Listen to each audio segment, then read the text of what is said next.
एक बात है जो हम अक्सर सोचते हैं, जैसे किसी सिपाही को अपनी लाल पगड़ी पर जो घमंड होता है, या किसी सुंदरी को अपने गहनों पर, और या फिर किसी वैद्य को अपने सामने बैठे रोगी पर। बिल्कुल वही घमंड एक किसान को अपने लहराते हुए खेतों को देखकर होता है। बिल्कुल, ये एकदम सटीक बात है। हाँ, तो मैं यही सोच रही थी कि हम हमेशा इस मुगालते में जीते हैं कि हम अपनी चीजों के या अपनी संपत्ति के मालिक हैं, लेकिन असलियत कुछ और ही होती है। सही कहा आपने। धीरे धीरे वही संपत्ति, वही रुतबा हमारी पूरी पहचान बन जाता है। एकदम।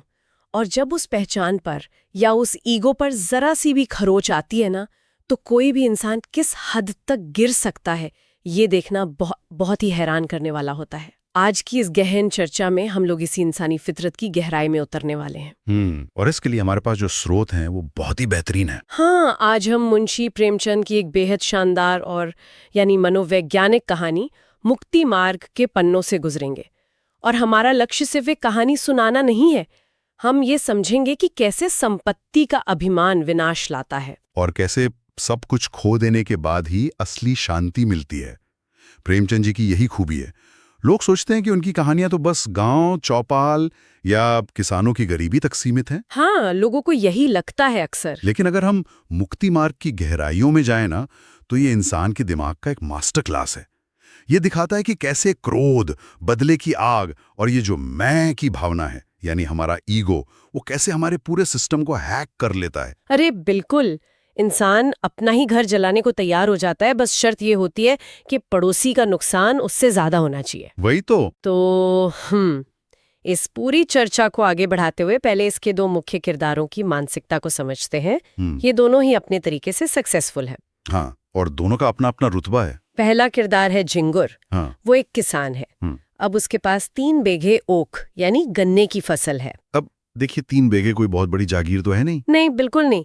पर झिंगुर के लिए वो किसी साम्राज्य से कम नहीं है। मैं पढ़ रही थी तो मुझे लगा कि जब वो हवा में लहराते गन्ने देखता है ना, तो उसे अलग ही नशा चढ़ जाता है। उसे लगता होगा कि इस बार तो 600 रुपए हाथ में आएंगे, नया बैल आएगा। हाँ, बनिया और महाजन अभी से उसको सलाम ठोकने लगे हैं।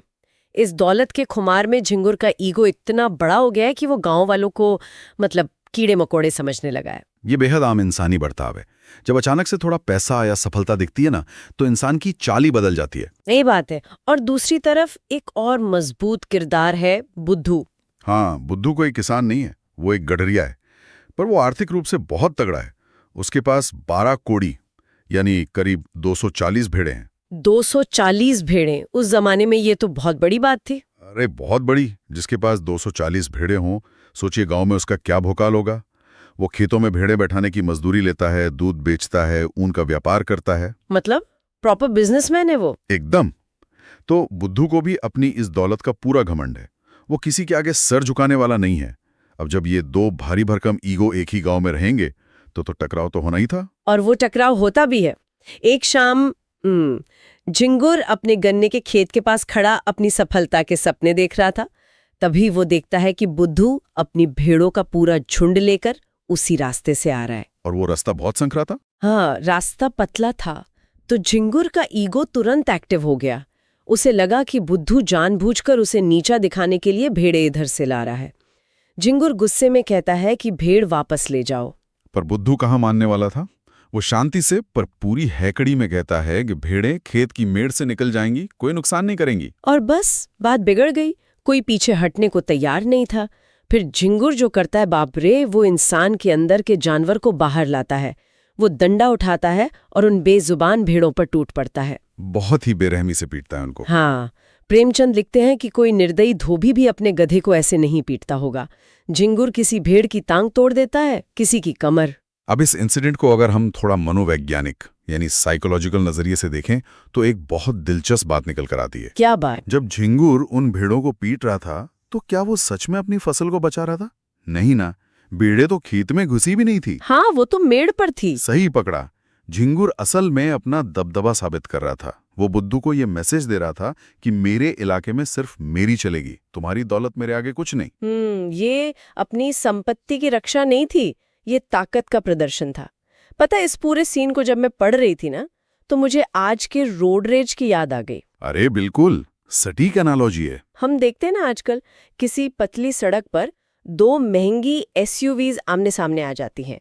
दोनों गाड़ियों में पीछे लेने की जगह होती है, पर कोई 1 इंच भी पीछे हटने को तैयार नहीं होता। क्योंकि उनको लगता है कि किसने गाड़ी पीछे ली तो उसकी हैसियत छोटी हो जाएगी। वही तो, ईगो हार जाएगा। भले ही गाड़ी टकरा जाए, लाखों का नुकसान हो जाए, पर पीछे नहीं हटना है। झिंगुर और बुद्धू का ये जो टकराव था, ये बिल्कुल वही क्लासिक रोड रेज था। बस गाड़ियों की जगह खेत और भेड़ें थी। हाँ, बिल्कुल सही कहा। लेकिन इस बार पिटाई के बाद बुद्धू का जो रिएक्शन था, वो मुझे झिंगुर के डंडे से भी ज्यादा खौफनाक लगा। बुद्धू का रिएक्शन, हाँ, वो बहुत कुछ कहता है उसके बारे में। अपनी आंखों के सामने इतनी कीमती भेड़ों को खून से लथपथ देखकर भी वो ना तो हाथापाई करने गया, ना चिल्लाया। वो एकदम खामोश खड़ा रहा, बस देखता रहा तमाशा। और जब झिंगुर जीत के नशे में चूर होकर उसे वहां से भगाता है, तो बुद्धू बहुत ही ठंडे दिमाग से एक लाइन कहता है। वो कहता है, झिंगुर, तुमने ये अच्छा काम नहीं किया, पछताओगे। सही कहा। और ये कोई सड़क छाप गाली या धमकी नहीं थी, ये एक आने वाले तूफान की खामोश चेतावनी थी। बुद्धू समझ गया था कि अब ये बात फसल या भेड़ों की नहीं रही, अब ये इज्जत और वजूद की लड़ाई बन चुकी थी। बिल्कुल। और यहां से कहानी सीधे विनाश की तरफ घूम जाती है। अब बुद्धू की उस शांत क्रोध का नतीजा क्या निकला? कुछ ही दिन बाद भयानक ठंड पड़ रही थी और झिंगुर के उसी गन्ने के खेत में रात के अंधेरे में आग लग जाती है। उसी खेत में जिस पर झिंगुर को सबसे ज्यादा घमंड था। आग की लपटें इतनी भयानक थी कि पूरा गांव उसे बुझाने के लिए दौड़ पड़ा। प्रेमचंद ने इस दृश्य को अग्नि मानव संग्राम कहा है, इंसान और आग की लड़ाई। पर इस लड़ाई में सबसे हैरानगी की बात क्या थी पता है? आग बुझाने में सबसे आगे कौन था? बुद्धू। हाँ, जिसने आग लगाई वही अपनी धोती चढ़ाकर जान हथेली पर लेकर आग में कूद रहा था और उसे बुझाने का नाटक कर रहा था। ये तो बहुत ही शातिर चाल थी उसकी। एक तीर से दो शिकार थे। एक तरफ वो झिंगुर की दौलत और ईगो को राख कर रहा था और दूसरी तरफ गांव वालों के सामने खुद को हीरो बना रहा था कि देखो मेरी भेड़ों को इसने पीटा, फिर भी मैं इसका खेत बचा रहा हूं। पर देखिए, यहाँ मैं एक सवाल उठाना चाहूंगी। कहानी को ध्यान से पढ़ने पर एक बात खटकती है। झिंगुर की पूरी फसल जल रही, 600 रुपए डूब गए।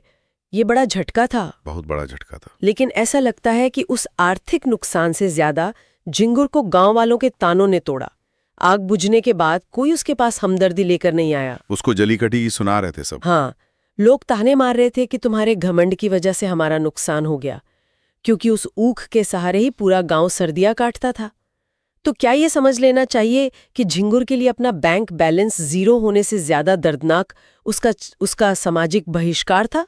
ये बहुत ही गहरा सवाल है और इसका जवाब है हाँ, बिल्कुल। मतलब पैसे लुट जाने से बड़ा हथियार है समाज की नजरों में गिर जाना। एकदम। इंसान एक सामाजिक प्राणी है ना। हमारा ज्यादा ईगो इसी बात पर टिका होता है कि लोग हमारे बारे में क्या सोचते हैं। बुद्धू ने सिर्फ खेत नहीं जलाया, उसने गांव में झिंगुर की हैसियत और उसके सम्मान को राख कर दिया। वो तो गांव वालों के लिए पनौती बन गया था। वही तो, लोग उसे कोस रहे थे कि तुम्हारी वजह से हमारे जानवर ठंड से मर रहे हैं। जब समाज आपको इस तरह अलग थलग कर देता है तो वो बेइज्जती किसी भी आर्थिक नुकसान से 100 गुना भारी पड़ती है। और इस बेइज्जती ने झिंगुर के अंदर बदले की ऐसी आग भड़काई जिसने उसे बुद्धू का सर्वनाश करने की कसम खाने पर मजबूर कर दिया। बिल्कुल। और यहां से शुरू होता है कहानी का सबसे डार्क यानी मनोवैज्ञानिक हिस्सा। झिंगुर अब डंडा लेकर नहीं गया लड़ने। वो समझ गया था कि सीधी लड़ाई में वो बुद्धू का कुछ नहीं बिगाड़ सकता। तो उसने अपना तरीका बदल लिया, एकदम सोची समझी साजिश रची। वो बुद्धू के पास गया, मीठी मीठी बातें की, उसका विश्वास जीत लिया, नाटक किया कि उसे बुद्धू पर कोई शक ही नहीं है। और उस वक्त दोनों के बीच का अंतर देखिए आप। झिंगुर के पास खाने को दाना नहीं है, वो दूसरों के खेतों में मजदूरी कर रहा है। और बुद्धू की संपत्ति दिन दूनी रात चौगुनी बढ़ रही है। नया आलीशान घर बनवा रहा है गांव में, गृह प्रवेश की तैयारी चल रही है जोर शोर से। एक भूखा सो रहा है और दूसरा महलों के सपने देख रहा है। ये जो कॉन्ट्रास्ट था ना, इसने झिंगुर की आग में घी का काम किया। उसने गांव के एक और शातिर आदमी के साथ हाथ मिलाया, हरिहर चमार। हाँ, जो अपनी खुराफात के लिए मशहूर था। यहाँ प्रेमचंद ने एक बहुत कमाल की लाइन लिखी है। वो लिखते हैं, भलाइयों में जितना द्वेष होता है, बुराइयों में उतना ही प्रेम।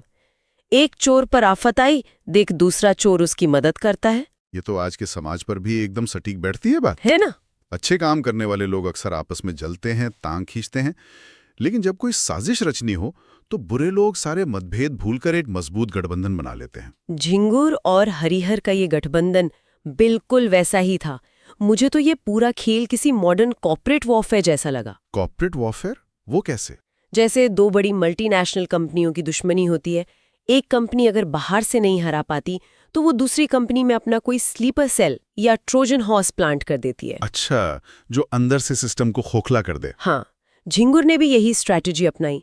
उसने चालाकी से अपनी एक बच्चिया यानी गाय का बछड़ा को रात के अंधेरे में बुद्धू की भेड़ों के बाड़े में जाकर बांध दिया।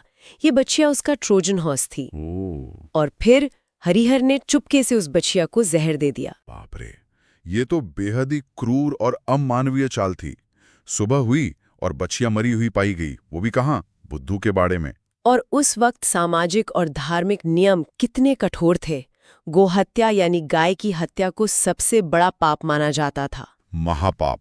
हाँ, और अब बुद्धू, जिसे पता भी नहीं था कि रात में क्या हुआ, वो अचानक इस भयानक अपराध का दोषी बन गया। और सजा कोई कोर्ट नहीं, गांव के धर्म के ठेकेदार तय करने वाले थे। और ये ठेकेदार कौन थे? गांव के ब्राह्मण और पुरोहित। सबसे मजेदार बात यह है कि ये लोग अंदर ही अंदर बुद्धू की नई दौलत से वैसे ही जल रहे थे। उन्हें तो बस मौका चाहिए था। बिल्कुल, जैसे ही मौका मिला उन्होंने बिना जांच किए बुद्धू पर इतना भारी दंड थोप दिया कि इंसानी टूट जाए।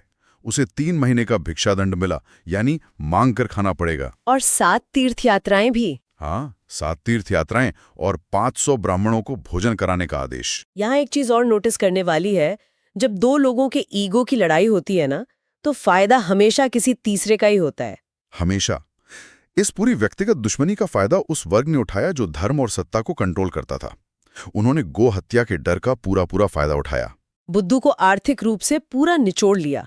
उसे अपनी साली 40 भेड़ें कौड़ियों के भाव बेचनी पड़ गईं। उसका नया घर अधूरा रह गया। जिस आदमी का कल तक गांव में भौकाल था, आज उसे कटोरा लेकर भीख मांगनी पड़ रही थी। लोग उसे ही ताने मार रहे थे कि गाय की बच्ची दिया वनवास। वो दाने दाने का मोहताज हो गया था। तो हम सोचने वाली बात यह है कि इस भयानक खेल का आखिर नतीजा क्या निकला? दोनों बर्बाद हो गए। झिंगुर ने अपना प्यारा गन्ने का खेत गवा दिया। बुद्धू ने अपनी भेड़ें और घर, दोनों एकदम सड़क पर आ गए। और अब जब दोनों के पास खोने के लिए कुछ बचा ही नहीं था, तो कहानी का आखिरी हिस्सा हमें कहाँ ले जाता है? गांव से दूर शहर की एक निर्माण साइट पर, जहां एक बड़ी सी धर्मशाला बन रही है। ये आखिरी सीन ना अपने आप में एक बहुत गहरी कविता जैसा है। हाँ, महीनों की ठोकरें खाने के बाद किस्मत झिंगुर और बुद्धू को एक ही जगह ला खड़ा करती है। दोनों उसी धर्मशाला में ईंट और गारा उठाने वाले मजदूर बन गए हैं। न अब खेत का घमंड रहा, न भेड़ों का रुतबा। रात का समय था, कड़ी ठंड। बुद्धू पत्थर पर आटा गूंद रहा था और झिंगुर गारे के तसले पर। वो लोहे की कढ़ाई जिसमें दिन भर सीमेंट मिलाया जाता था। हाँ, उसी को साफ करके उस पर रोटियां सेंक रहा था। और खा क्या रहे थे वो? कोई 56 भोग नहीं, बस लाल मिर्च, थोड़ा सा नमक और वही सूखी रोटियां। उस सन्नाटे में उन दोनों के बीच जो बात होती है, वो सच में रोंगटे खड़े कर देती है। बुद्धू बिना किसी गुस्से के कहता है, तुम्हारी ओख में आग मैंने लगाई थी। और झिंगुर का जवाब सुनिए। वो बिना किसी झल्लाहट के शांति से कहता है, जानता हूं। फिर झिंगुर कहता है, बछिया मैंने ही बांधी थी। और बुद्धू भी वही कहता है, जानता हूं। इसके बाद वो दोनों उसी ठंडी जमीन पर बहुत ही गहरी और शांत नींद सो जाते हैं। वाह! सच कहूं तो इस सीन को पढ़कर दिमाग में एक हलचल सी मच जाती है। समझ ही नहीं आता कि इसे एक ट्रेजेडी कहें या हैप्पी एंडिंग। आपको क्या लगता है? मैं वही सोच रही थी। जो मानसिक शांति, जो सुकून की नींद उन्हें लाखों रुपए और खेतों का मालिक होकर नहीं मिली थी, वो आज पत्थर की सिल पर सूखी रोटी खाकर कैसे मिल गई? और यहीं पर इस कहानी का जो शीर्षक है, मुक्ति मार्ग, वो अपनी पूरी ताकत के साथ सामने आता है। मुक्ति मार्ग यानी आजादी का रास्ता। हाँ, पर ये जीवन मरण वाली मुक्ति नहीं है। ये मुक्ति है अहंकार के फंदे से, इस भौतिक माया के जाल से। आप देखिए ना, जब तक उनके पास वो संपत्ति थी, वो रुतबा था, वो एक डर और असुरक्षा से घिरे हुए थे। अपनी उस नकली पहचान को बचाने की फिक्र लगी रहती थी। बिल्कुल। दुश्मनी दरअसल उन दो इंसानों के बीच थी ही नहीं, दुश्मनी उनकी संपत्ति, उनका रुतबा और उनके अहंकार के बीच थी। तो इसका मतलब ये हुआ कि जब वो संपत्ति ही चली गई, तो उस विशाल अहंकार के टिकने की कोई जमीन ही नहीं बची। एकदम सटीक बात है। जब सब कुछ छिन गया तो वो उन अदृश्य जंजीरों से आजाद हो गए। अब कुछ बचाने के लिए था ही नहीं जिसके लिए वो एक दूसरे की जान ले। उन्हें जो नींद आई वो हार की नींद नहीं थी, वो आजादी की नींद थी। वो अब बस दो हार्ड मांस के इंसान थे। उनका ईगो मर चुका था और शायद इसीलिए वो अंदर से जिंदा हो गए थे। ये सच में झकझोर देने वाला विश्लेषण है। तो आज की इस पूरी चर्चा से जो सबसे बड़ी बात निकल कर आती है वो यही है कि संपत्ति अक्सर हमारे लिए एक खूबसूरत जाल बन जाती है। हम सोचते हैं कि हम मालिक हैं, पर चीजें हमारी मालिक बन जाती हैं। हाँ, वही चीजें तय करने लगती हैं कि हम किससे मिलेंगे, किससे बात करेंगे और किससे लड़ेंगे। और इस चक्कर में हमारे अंदर की जो इंसानियत है वो कहीं पीछे छूट जाती है। झिंगुर और बुद्धू की ये कहानी आज के वक्त में भी हर उस इंसान के लिए एक आईना है जो अपने ईगो में इतना अंधा है कि उसे सामने वाला इंसान नजर ही नहीं आता। बिल्कुल। तो इस गहरी चर्चा को समेटते हुए मैं बस एक सवाल छोड़ना चाहूंगी। हाँ, बताइए। हमने देखा कि झिंगुर और बुद्धू ने एक दूसरे को बर्बाद किया, लेकिन जरा सोचिए इस पूरी कहानी में असली विलेन आखिर कौन था? क्या असली विलेन झिंगुर था जिसने भेड़ों को पीटा, या बुद्धू था जिसने खेत जला दिया, या फिर असली विलेन वो पूरी सामाजिक व्यवस्था थी जिसने उन दोनों के ईगो को हवा दी? उन गांव वालों की तरह। हाँ, वो गांव वाले जिन्होंने ताने मारकर आग भड़काई, या वो पुरोहित जिन्होंने गोहत्या के नाम पर एक बेबस आदमी को लूटकर अपनी तिजोरियां भर लीं। अगली बार जब भी हमें किसी पर गुस्सा आए या जलन हो तो एक पल के लिए रुककर खुद से ये जरूर पूछना चाहिए कि अहंकार की इस अंधे लड़ाई में अंत में फायदा असल में किसका हो रहा है? बहुत ही गहरा सवाल है ये। शायद इस एक सवाल का जवाब हमें उसी मुक्ति मार्ग तक पहुंचने में मदद कर दे जहां पहुंचने के लिए झिंगुर और बुद्धू को अपना सब कुछ गंवाना पड़ा था।